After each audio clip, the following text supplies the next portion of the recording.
Today we're going to learn a very fun sideline to play against the Sicilian defense. This is certainly not the best line against the Sicilian, but it's a very interesting and fun sideline that you can play, and it does not require too much memorization. Now let's take a look at the moves.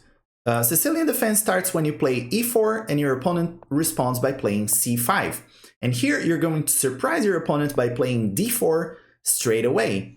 Your opponent is going to think you're going to play the Smith-Morra gambit, so they're going to take the pawn, and you're going to surprise your opponent again by taking the pawn back with the queen, inviting the move knight to c6 that's going to be played like 99% of the time. Because they think they're going to win a tempo against the queen here, you're just going to drop your queen back, and from here on you have very easy development. You can bring your knights out very quickly, and you can bring this bishop out as well and castle kingside, and have a very interesting attack against your opponent. So here, more often than not, your opponent is going to play knight to f6, trying to attack the pawn in the center. We're going to overprotect it by playing knight to c3. This is one of the moves that we want to play anyway, so this is also helping us to develop and defend the pawn at the same time. After e6, we can develop the other knight, knight to f3, and after bishop to b4, which is the most common move here, we have some options. First, I'm going to show you the quiet option, which is bishop to d2, and then I'm going to show you the interesting and more sharp option, which is playing a3. So here we're going to play bishop to d2. Opponent's probably going to castle, and here we're going to play bishop to e2, developing all our pieces here. We have all our pieces out. We have a lead in development. We can choose which way to castle.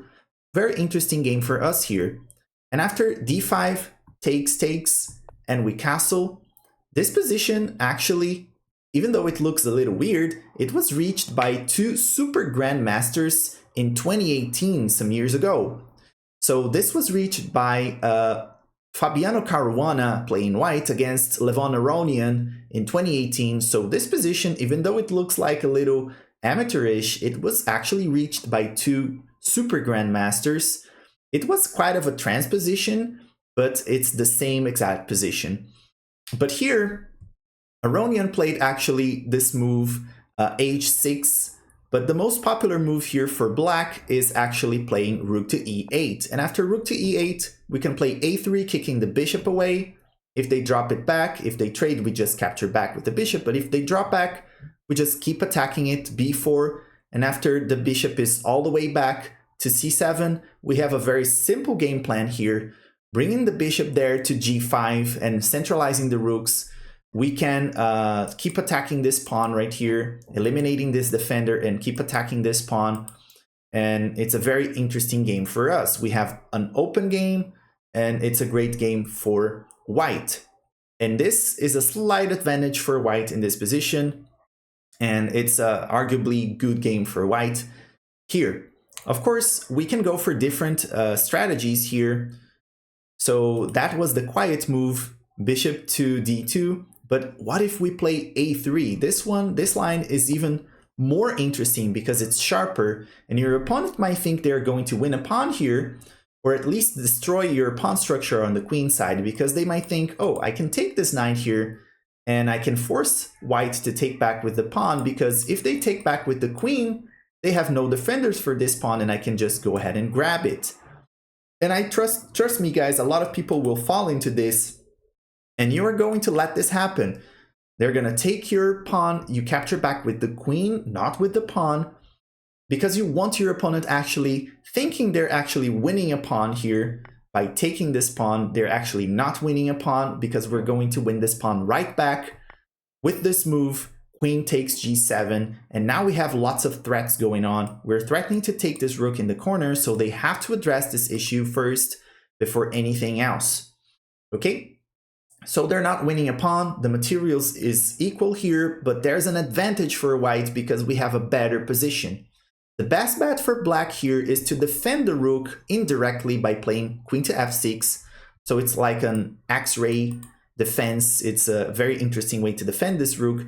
But in this case, we can just trade queens, takes, and develop normally. We can play bishop to d3, and after, let's say, d5, we can castle.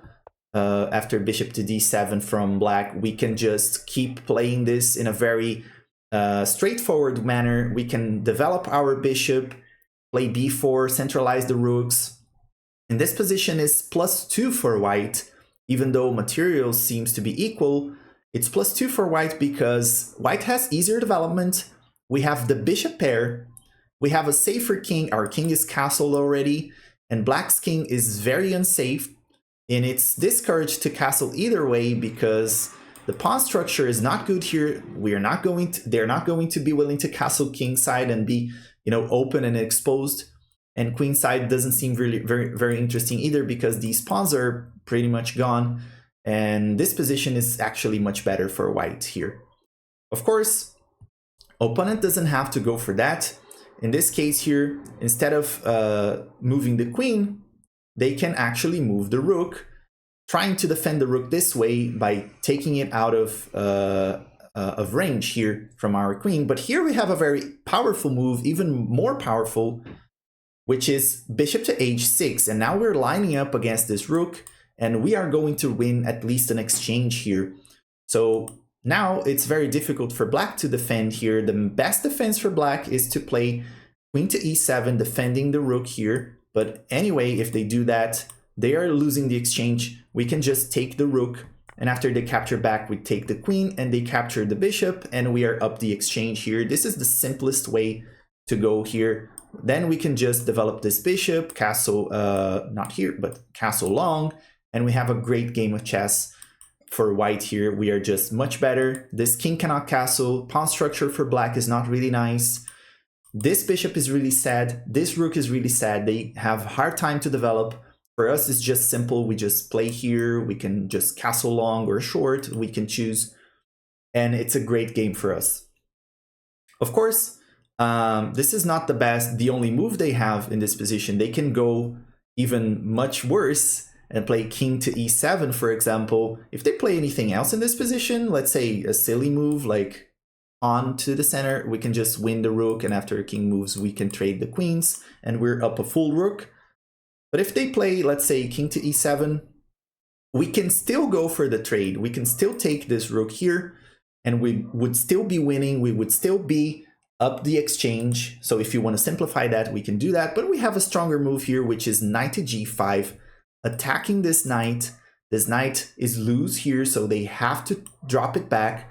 They cannot trade the knight, because if they do that, we just take back with the bishop and we win the queen in the end of the exchange, right? So they just lose the queen in this position.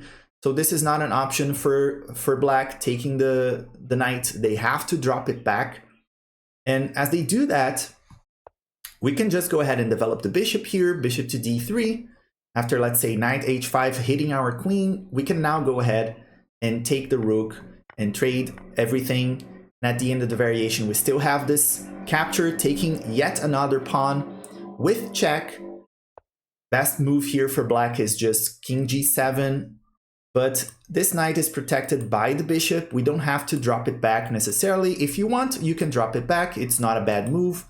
But you can straight ahead go ahead and castle long and pawn storm against the opponent here, because, take a look at black's position. They cannot castle. This king is extremely exposed. This knight is extremely sad. This bishop cannot develop here easily. This rook is super sad here. This position is super, super good for us. And we are up material in this position. We're up the exchange. We can castle long here and have a great game of chess, try to trade pieces and go to an easy end game.